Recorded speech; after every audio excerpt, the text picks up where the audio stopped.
the research you sent us, it really paints a picture of this massive contradiction in the crypto market right now. It really does. On one hand, you have this immediate, stunningly sharp bounce in Bitcoin, pushing it back toward what, 93,000? 93, yeah. So it looks like the rally is back on. But then you look at the other side, and the technical landscape is still highly cautious. And there's this huge, almost $9 billion structural risk just looming. Shadowing everything. So our mission today, with this detailed stack of sources from, early December 2025, is to really pull out the most important bits.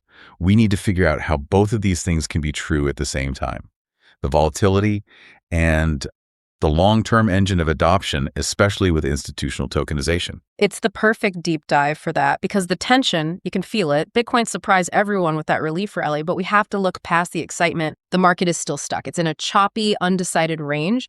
So the immediate goal is to figure out the catalyst for that bounce, because it wasn't organic market strength, and then see if it's strong enough to withstand that potential $8.8 billion headwind. Which is tied to one single massive corporate holder. Exactly. Okay, so let's start there with that initial burst of energy. Most of the analysts and the sources you sent expected, maybe a small rebound, a little one. At best, yeah. Not a sudden surge back toward 93,000. And the crucial context here, which I think is important for you to remember, is that this price move it just undid a week's worth of losses. Yeah. So if Bitcoin itself didn't have a massive catalyst, what actually powered that jump? It was almost entirely external. It was all driven by macro uncertainty. For macro. Yep. The primary driver was a really subtle shift in what the market expects from the Federal Reserve. And it was triggered by something totally political. Which was? The delay in former President Trump naming his candidate for the next Fed chair. That seems counterintuitive.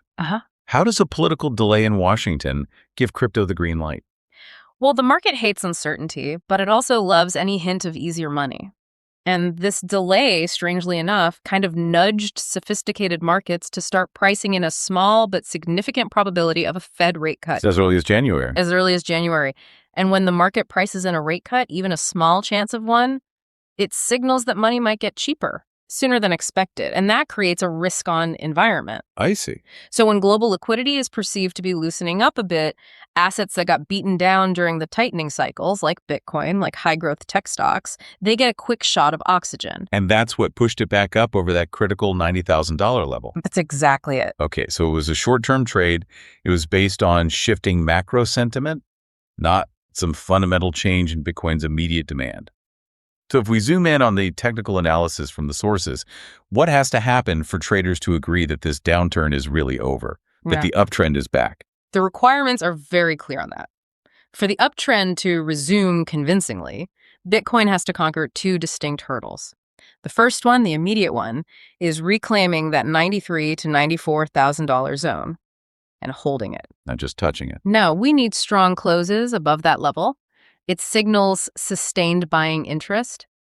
But the real game changer, the signal that the broader bullish momentum is ready to return, would be a strong, definitive close above the $100,000 psychological barrier. 100,000. Until we see those marks hit, we are just bouncing around in a large, messy trading range. The short-term price action might be messy, but the institutional landscape, it's telling two very different stories at the same time.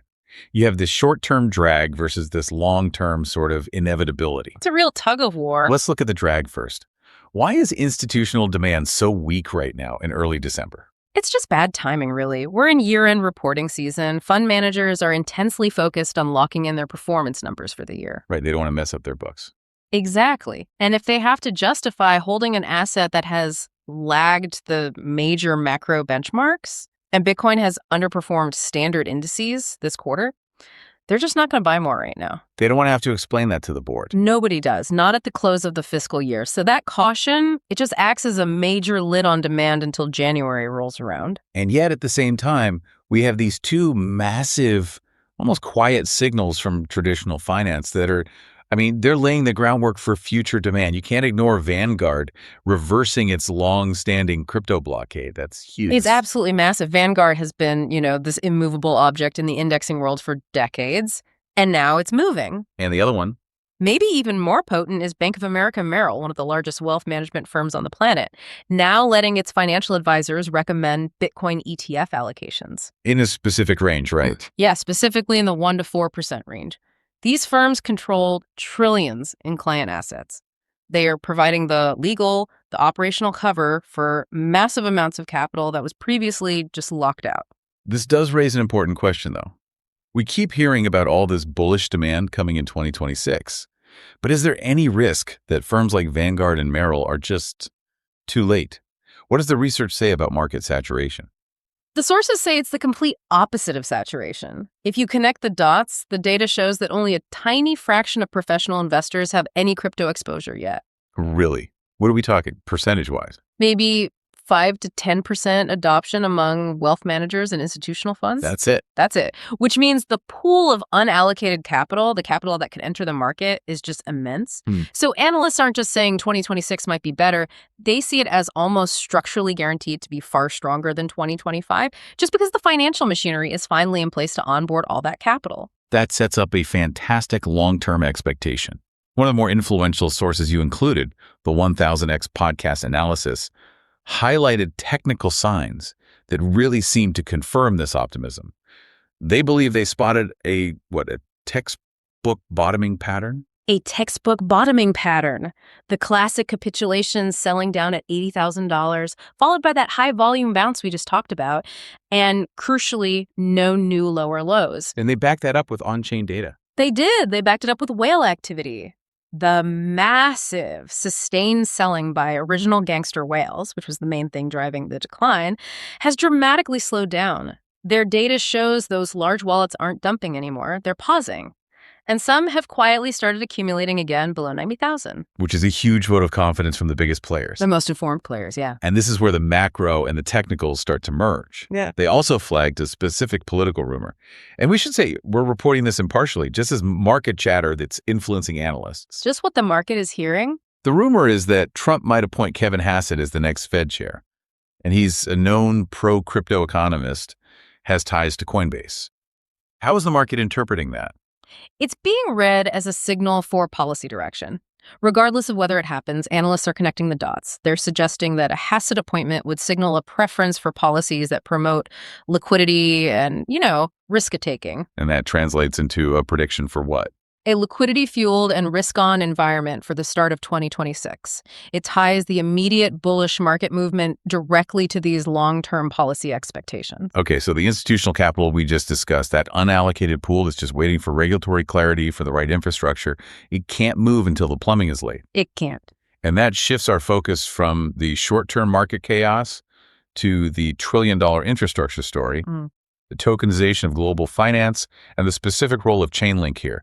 The prediction that traditional finance is moving on-chain it's staggering. This is the most structural, the most long-term narrative in the entire space. We're talking about every major bank, every major asset manager, global market operators. All of them are actively exploring how to shift their core assets. Like funds, bonds. Funds, corporate bonds, payments, even complex things like identity checks, and moving them onto compliant blockchain networks. They need the efficiency, the transparency, the interoperability that their legacy systems just cannot provide. But institutions are, by nature, conservative. They can't just throw their balance sheets onto a public ledger. Chainlink's analysis details 5 core needs that have to be satisfied for this to happen at scale. What are these, non-negotiables for TradFi? They require bank-grade assurance. So first, they need reliable data. This means provably accurate pricing, net asset values, or NAV, and real-time reserve attestations, all guaranteed by decentralized Oracle networks. Okay, so that's number 1. Second, cross-chain connectivity. Assets and messages are useless if they're stuck on one network. They have to be able to move securely across different chains. And that's achieved through protocols like CCIP, which guarantees interoperability. And the third one is the big one, I assume. The third one is completely non-negotiable. Built-in compliance. This means integrating mandatory KYAML, all the eligibility checks, directly into the smart contract's logic. So the asset itself enforces the rules. The asset itself enforces the rules automatically. They're using systems like ACE and cross-chain identity for that. But what about the fear of leaking proprietary data? That has to be the number one concern for any large bank, right? Always. And that's where the fourth need comes in, privacy. They have to keep sensitive data like trade secrets, internal settlement amounts, business logic. They have to keep it off of public view. This is being solved by tech like confidential compute, which lets contracts run sensitive calculations without revealing the inputs or the outputs to the public network. And the last piece. And finally, they need to sync with legacy systems. Blockchain workflows have to be integrated back into their existing databases, their payment rails. And they do that using environments like the Chainlink runtime environment. So, Chainlink is positioning itself as this critical, neutral middleware. It's the bridge between today's finance and the compliant ecosystem institutions are demanding. That is a powerful roadmap. But the proof is that this isn't just theory. The sources you sent cite several examples where this is already happening in production with Tier 1 institutions. It is. It's happening right now. We saw UBS complete the first fully on-chain subscription and redemption for a tokenized fund. They use the digital transfer agent standard. That proves the operational workflow is live. And it's not just them. No. Payment giants like Swift, along with SBI and UBS, they demonstrated how tokenized funds can settle using Swift's own massive global payment network. My favorite example was ANZ and Fidelity International. They ran a cross-chain settlement using a private chain stablecoin and a wrapped central bank digital currency. That's cross-chain interaction, real-world asset tokenization, and critical identity verification all being tested at once. The conclusion here is that the demand for tokenization, it's almost existential for traditional finance, and they are demanding a robust, neutral, and compliant infrastructure to do it. Which explains the GLNK launch. Exactly. That's why the launch of Grayscale's GLNK, the Chainlink ETF, on NYSE Arca is so significant. It's a signal that this underlying infrastructure is now being recognized as its own distinct investable financial segment by the biggest asset managers in the world. Okay, we've covered the macro environment, the long-term institutional future. Now we have to address the most significant short-term risk, the structural risk discussed by analysts like Coin Bureau. The situation around MicroStrategy, now branded Strategy, and its colossal holdings of Bitcoin. Over 649,000 BTC. Just a staggering amount. And this specific situation could create some very sharp short-term volatility. The analysis points to two distinct massive risks that come from Strategy's unique financial structure. So what's risk number one? Risk number one is about forced selling, but not of Bitcoin itself, of MSTR stock. There's a major decision looming on January 15 from MSCI. At MSCI, they manage the big global stock indices. The benchmarks that all the passive index funds follow, exactly. Right. And Strategy is facing exclusion from these major indices because it has such an overwhelmingly high concentration in Bitcoin. It just doesn't behave like a normal software stock anymore. Okay, so for you listening, why does exclusion from an MSCI index matter so much? Because if Strategy gets excluded, the passive index funds, the huge funds that just track those indices like ETFs, mutual funds, they are forced to sell their position in MSTR stock immediately. And the estimate on that selling pressure is? The estimate is that this could amount to $8.8 billion worth of MSTR stock needing to be offloaded. Now, this isn't forced Bitcoin selling, but that sudden massive negative sentiment around one of Bitcoin's largest corporate proponents could certainly cause significant short-term price instability in the Bitcoin market itself. Yeah, that makes sense. A huge cloud over the next 2 months. Mm-hmm. Okay, let's move to risk number two, which is about Strategy's internal financial health. They famously had this infinite money glitch going for years. What happened to that? The glitch is broken. It relied on the stock trading at a huge premium to its net asset value, its NAV. Which is just the value of the Bitcoin they hold, basically. Basically, yeah. The value of their assets minus liabilities. Since MSTR stock traded much higher than the actual BTC it held, they could just issue new shares on the cheap, sell them, and use the cash to buy more Bitcoin. That premium is gone. The stock is actually trading below NAV now. And the consequence of that is when it ends their ability to accumulate more Bitcoin by issuing shares. And worse, if they need cash, they can't issue shares without diluting shareholder value at a discount. So they're facing a cash flow squeeze, even though their long-term debt doesn't mature until 2027 or later. What does that squeeze look like in numbers? The key issue is they only hold about $54 million in cash. But they have over $600 million in annual dividend obligations tied to their preferred shares. That is a staggering obligation compared to their cash on hand. Mm. So while they probably won't be forced to sell Bitcoin immediately, the combined pressure of index exclusion and their financial engineering model collapsing, it creates a very volatile backdrop. Precisely. The sources conclude that Bitcoin's fundamental strength means it no longer relies on any single buyer. But that forced selling pressure from the MSTR stock situation could translate into sharp negative sentiment and volatility. It's not a risk of a fundamental collapse, but a risk of significant rapid price instability over the next 60 days. So what's the big picture takeaway from this deep dive?